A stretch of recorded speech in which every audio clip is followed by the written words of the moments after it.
Hi అండి, అందరికీ నమస్కారము. ఈ వీడియోలో అయితే నేను మీకు ఒక మంచి మనీ సేవింగ్ ఐడియా అయితే ఎక్స్ప్లెయిన్ చేస్తానండి.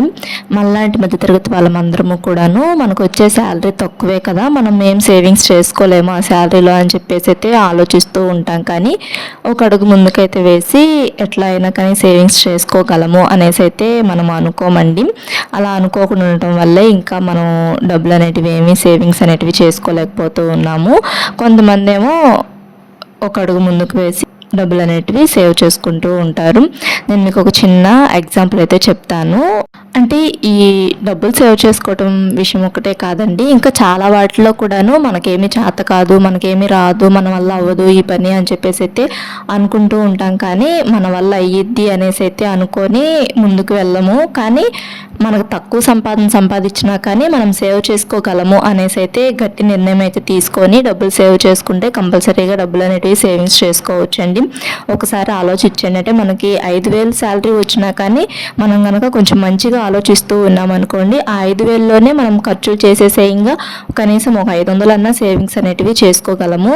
మనకు తక్కువే కదా శాలరీ వచ్చేది, ఇంకా మనం సేవింగ్స్ ఏం చేసుకోలేము ఈ తక్కువ శాలరీలోనే అనేసి అయితే ఎప్పుడు అనుకోవద్దు. నేను మీకు ఒక ఎగ్జాంపుల్ చెప్తానని చెప్పాను కదా, ఒక స్టోరీ అయితే చెప్తానండి. ఒక ప్రొఫెసర్ ఉంటారు, కాలేజ్లో ప్రొఫెసర్ ఉంటారు. ఆ ప్రొఫెసర్ అయితే స్టూడెంట్స్ని ఒక 2 గ్రూప్స్ లాగా అయితే డివైడ్ చేస్తారండి. ఫస్ట్ గ్రూప్లో ఉన్న వాళ్ళందరికీ ఫేస్ మీద కొంచెం ఒక చిన్న మచ్చలాగా అయితే ఉంటుంది. అంటే వాళ్ళకి ఒక చిన్న మచ్చలాగా అయితే పెడతారు. ఇంకో గ్రూప్ ఆఫ్ పీపుల్కి ఏమో ఏం మచ్చ ఏం లేకుండా మామూలుగానే ఉంటారు. ఇంకా మన ఛానల్లో చాలా మనీ సేవింగ్ ఐడియాస్ అయితే ఉన్నాయండి. మనీ సేవింగ్ ఐడియాస్తో పాటు స్కీమ్స్ గురించి వీడియోస్ కూడా ఉన్నాయి. ఛానల్ని ఫస్ట్ టైం కనుక ఎవరైనా చూస్తున్నట్లయితే సబ్స్క్రైబ్ చేసుకొని రిమైనింగ్ వీడియోస్ కూడా చూడడానికి ట్రై చేయండి. అంటే మనలాంటి మధ్యతరగతి వాళ్ళము, అంటే తక్కువ శాలరీస్ వచ్చినా కానీ మనం డబ్బులు ఎలా సేవింగ్స్ చేసుకోవాలి, ఆ సేవ్ చేసుకున్న డబ్బులు ఎలా రెట్టింపు చేసుకోవాలి అనే వీడియోస్ అయితే ఉన్నాయండి మన ఛానల్లో. అండ్ గోల్డ్ స్కీమ్స్ గురించి, ఇంకా పోస్ట్ ఆఫీస్లో స్కీమ్స్ గురించి, బ్యాంక్లో స్కీమ్స్ గురించి వీడియోస్ అయితే ఉంటాయి మన ఛానల్లో. ఛానల్ని ఫస్ట్ టైం కనుక ఎవరైనా చూస్తున్నట్లయితే ఛానల్ సబ్స్క్రైబ్ చేసుకొని రిమైనింగ్ వీడియోస్ కూడా చూడడానికి ట్రై చేయండి. మీకు యూస్ఫుల్ వీడియోసే ఉంటాయి.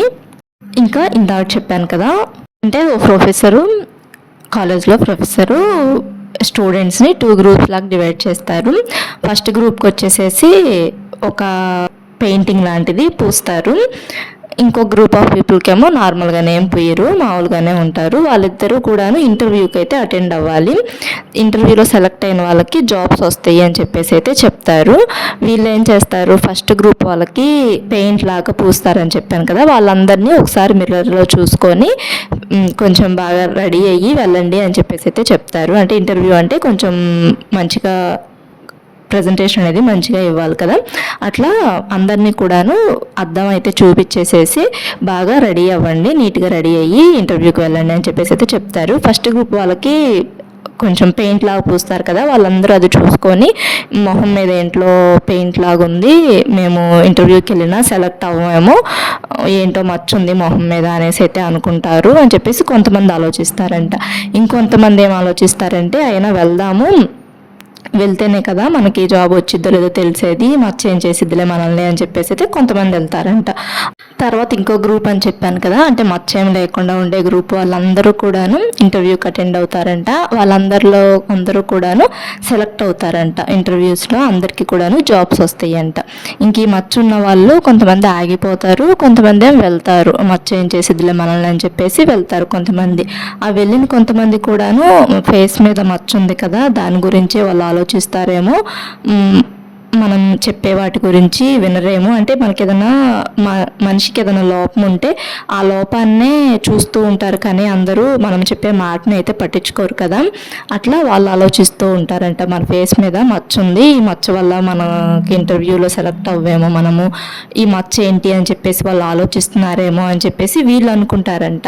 కానీ వాళ్ళు అట్లా ఏం ఆలోచించారు, మామూలుగా ఇంటర్వ్యూ అయితే అడుగుతూ ఉంటారు. వాళ్ళల్లో కొంతమంది ఏం చేస్తారంటే ఒక 4 మెంబర్స్ 5 మెంబర్స్ అట్లా వాళ్ళు ఏం చేస్తారంటే ఈ మచ్చ ఉంటే ఉందిలే అని చెప్పేసి మచ్చ గురించి ఆలోచించకుండా వాళ్ళు ఇంటర్వ్యూలో అడిగిన క్వశ్చన్స్కి అయితే పర్ఫెక్ట్గా ఆన్సర్స్ అనేటివి చేస్తూ ఉంటారంట. ఆ 5 మెంబర్స్ 4 మెంబర్స్ 5 మెంబర్స్ ఉంటారు కదా, వాళ్ళైతే సెలెక్ట్ అవుతారంట జాబ్లో, కదమా వాళ్ళైతే సెలెక్ట్ అవ్వరంట. ఇప్పుడు ఇక్కడ అసలు కొంతమంది ఏం వెళ్ళలేదు, కొంతమంది ఏమో వెళ్తారు. కొంతమందిలో కూడాను ఒక 4-5 మెంబర్సే సెలెక్ట్ అవుతారు. ఎందుకంటే ఇట్లా ఆ మచ్చ వల్ల వాళ్ళు ఆ మచ్చ మీదే ఫోకస్ అనేది పెడతారు, కానీ ఈ ఇంటర్వ్యూ మీద ఫోకస్ అనేది పెట్టరు. కానీ ఆ మచ్చ ఆయన 5 మినిట్స్ 10 మినిట్స్ కంటే ఎక్కువ ఉండదు. ఆ మచ్చ 5 మినిట్స్ 10 మినిట్స్లో రిమూవ్ అయిపోయిద్ది. అలాంటి పెయింట్ అయితే పూస్తారు ఆ ప్రొఫెసరు ఫస్ట్ గ్రూప్ వాళ్ళకి. కానీ వీళ్ళందరూ ఏమనుకుంటారంటే ఆ మచ్చ ఉంది, చూసారు కదా మిర్రర్లో ఆ మచ్చ ఉంది, ఆ మచ్చ గురించి ఏమన్నా ఆలోచిస్తారేమో, వాళ్ళు ఆ మచ్చ గురించి ఏదన్నా క్వశ్చన్ అడుగుతారేమో, ఏం చెప్పాలి మేము అనేసి అయితే ఆలోచిస్తూ ఉంటారే కానీ ఆ మచ్చ లేదు మనకి అని చెప్పేసి అయితే ఆలోచించకుండా వాళ్ళు అడిగే ఇంటర్వ్యూ క్వశ్చన్స్కి ఆన్సర్ అయితే చెయ్యరు చాలామంది. ఒక 4-5 మెంబర్స్ మాత్రమే చేస్తారు. ఆ చేసిన వాళ్ళే సెలెక్ట్ అవుతారు. ఇంకా దీంట్లో మనకి ఏం అర్థం చేసుకోవాలంటే, మనము ఏ పనైనా కానీ మనకు కాదు, మనకి చేత కాదు, మనలో ఈ లోపం ఉంది ఆ లోపం ఉంది అని చెప్పేసి అయితే బ్యాక్ స్టెప్ అనేది వేయకూడదండి. ముందుకు వెళ్తూ ఉండాలి. ముందుకు వెళ్తేనే సక్సెస్ అనేది ఏదో ఒక రోజు కంపల్సరీగా వస్తూ ఉంటుంది. అంటే యువతల వాళ్ళ మాటలు పట్టించుకోకూడదు. వాళ్ళు ఏమనుకుంటారు వీళ్ళు ఏమనుకుంటారు అనేసి అయితే ఆలోచించకూడదు. మన పని మనం చేసుకుంటూ వెళ్తేనే సక్సెస్ అనేది వస్తుంది. డబ్బుల విషయంలో కూడాను మన దగ్గర తక్కువ సంపాదనే ఉందిలే అని చెప్పేసి అయితే ఆగిపోయారనుకోండి, అసలు మనం డబ్బులు అనేటివి ఏమీ సేవింగ్స్ చేసుకోలేము. అట్లా కాకుండా సరే ఒక అడుగు ముందుకు వేద్దాంలే, మనము సేవ్ చేసుకుందాంలే అని చెప్పేసి ఆలోచించి సేవ్ చేయాలనుకున్నా కానీ మన దగ్గర తక్కువ డబ్బులే కదా ఉంది, నెక్స్ట్ మంత్లో సేవ్ చేసుకుందాంలే, ఆ నెక్స్ట్ మంత్లో సేవ్ చేసుకుందాంలే అనేసి అయితే అనుకుంటూ ఉంటాం కదా. అట్లా ఉన్నా కానీ సేవింగ్స్ అనేటివి చేసుకోలేమండి. అట్లా కాకుండా అవన్నీ తీసి పక్కన పెట్టేసేసి మనం ఎట్లా అయినా కానీ సేవ్ చేసుకోగలము అని చెప్పేసి కొంచెం పొదుపుగా ఆలోచించి పొదుపుగా ఖర్చులు చేస్తే కంపల్సరీగా సేవింగ్స్ చేసుకోగలమండి. ముందుగానే తీసుకొని ఒక పక్కన పెట్టుకోవాలి డబ్బులు. ఇప్పుడు 5,000 రూపాయల శాలరీ వచ్చినా 10,000 రూపాయల శాలరీ వచ్చినా ఎంత శాలరీ వచ్చే వాళ్ళైనా కానీ ఈ మంత్ ఎంత అమౌంట్ సేవ్ చేయాలనుకుంటున్నారో ఆ అమౌంట్ అనేది తీసుకొని ఒక పక్కన పెట్టుకొని కదమా వాటితోనే ఖర్చులు చేస్తూ ఉండాలి. అంటే ఇప్పుడు మనకి 20,000 రూపాయల శాలరీ వచ్చింది అనుకోండి, ఒక 5,000 రూపాయలు తీసి ఒక పక్కన పెట్టేసేసి 15,000 రూపాయల్లోనే మన ఖర్చులు అనేటివి సర్దుకోవాలి. అట్లా చేస్తేనే డబ్బులు సేవ్ చేసుకోగలము. చాలామంది మేము ఆలోచిస్తామంటే ముందు సేవింగ్స్ చేసుకోకుండా చివరిలో మిగిలితే సేవ్ చేద్దాంలే అని ఆలోచిస్తూ ఉంటాం, కానీ మనం అట్లా ఆలోచిస్తే మిగుల్చుకోలేమండి డబ్బులు. చాలామంది ఇట్లా ఈ తప్పు చేయటం వల్లే డబ్బులు అనేటివి సేవింగ్స్ అనేటివి చేసుకోలేకపోతూ ఉన్నారు.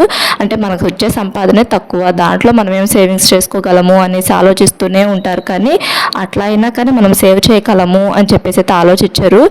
చాలామంది కూడాను మనలో ఉన్న లోపాన్నే చూపిస్తూ ఉంటారు. ఇప్పుడు సన్నగున్నా లావుగున్నా ఇంకేదన్నా తను అట్లా ఉంది ఇట్లా ఉంది, వాళ్ళు పిసినాతనంగా ఉన్నారు అని చెప్పేసి అది ఎదుటి వాళ్ళు వాళ్ళు అంటూనే ఉంటారు, కానీ మనం వాళ్ళ మాటలు ఏం పట్టించుకోకుండా ముందుకు వెళ్తేనే సక్సెస్ అనేది వస్తుందండి మనకి. నేను కూడా ఫస్ట్లో నాకు ఏది చేత కాదు, నేను ఏది చేయలేను అని చెప్పేసి అయితే అనుకుంటూ ఉండేదాన్ని. ఏదైనా కానీ ఒక అడుగు ముందుకు వేస్తేనే కదా మనం చేయగలమో చేయలేమో అనేది తెలుస్తుంది. అట్లా ఇప్పటి నుంచైనా సేవింగ్స్ అనేటివి స్టార్ట్ చేయండి. అంటే ఇప్పుడు దాకా సేవ్ చేసుకోలేని వాళ్ళు డబ్బులు ఇప్పటి నుంచైనా సేవింగ్స్ అనేటివి స్టార్ట్ చేయండి. ఇప్పటి నుంచి సేవింగ్స్ స్టార్ట్ చేసినా మనకు కొంచెం ఫ్యూచర్లో ఆ డబ్బులు అనేటివి ఉపయోగపడుతూ ఉంటాయి. అంటే డబ్బులు ఓన్లీ సేవ్ చేయటమే కాకుండా సేవ్ చేసిన డబ్బుల్ని రెట్టింపు కూడా చేసుకునే మార్గాలను ఎంచుకొని అట్లా అయినా చేసుకోండి, రెట్టింపు చేసుకోండి. అంటే మన వీడియోసే చూసని కాదులే, కానీ ఇంకా చాలా వీడియోస్ అయితే ఉంటాయి యూట్యూబ్లో. అంటే డబ్బుల్ని సేవ్ చేసుకుని డబ్బుల్ని ఎట్లా రెట్టింపు చేసుకోవాలని అవి చూసైనా కానీ డబ్బులు అనేటివి రెట్టింపు చేసుకోండి. ఇప్పుడు మనిషి అవసరం ఉండేవాళ్ళు ఒకప్పుడు రోజుల్లో, ఇప్పుడు మనిషికి డబ్బుతోనే అవసరం ఉంది, మనిషితో అవసరం లేదండి. నీ దగ్గర డబ్బు ఉంటే నిన్ను మంచిగా ట్రీట్ చేస్తారు, నీ దగ్గర డబ్బు లేకపోతే నిన్ను మంచిగా ట్రీట్ చేయరు. ప్రజెంట్ ఇప్పుడు అందరూ అలానే ఉన్నారు. కొంతమంది అయితే డబ్బులు ఉన్నా కానీ ఖర్చు పెట్టట్లేదు, వాళ్ళు పిసినారాళ్ళు అని చెప్పేసి అయితే కొంతమంది వాళ్ళతో మాట్లాడకుండా అవాయిడ్ చేస్తూ ఉంటారు. కానీ వాళ్ళకి డబ్బులు అవసరమైనప్పుడు ఆ పిసినాతనంగా పొదుపు చేసిన మనిషి అవసరం అవుతూ ఉంటారు. అట్లా మనల్ని హేట్ చేసిన వాళ్ళు కూడా మన దగ్గరికి రావాలంటే మన దగ్గర డబ్బు ఉండాలండి. మీలో ఎంతమంది దీనికి అగ్రీ చేస్తారు అనేది కామెంట్ చేయండి. ఇంకా ఈ వీడియోలో చూసారు కదా, నేను ఎయిర్ ఫ్రైయర్లో ఇలా లెగ్ పీసెస్ అయితే చేశానండి. తక్కువ ఆయిల్ యూస్ చేసి చేసుకోవచ్చు సింపుల్గా. ఇట్లా కొంచెం బయట ఖర్చు అనేది తగ్గిస్తామండి మేము. అంటే బయట ఫుడ్ అనేది కొంచెం తక్కువ అంటే తింటూ ఉంటాము.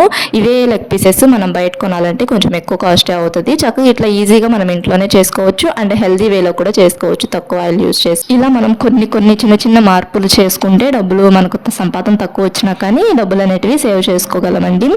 వీడియో వీడియో కనుక మీకు నచ్చినట్లయితే లైక్ చేయండి. మా ఛానల్ ఫస్ట్ టైం కనుక ఎవరైనా చూస్తున్నట్లయితే సబ్స్క్రైబ్ చేసుకోండి. Thanks for watching.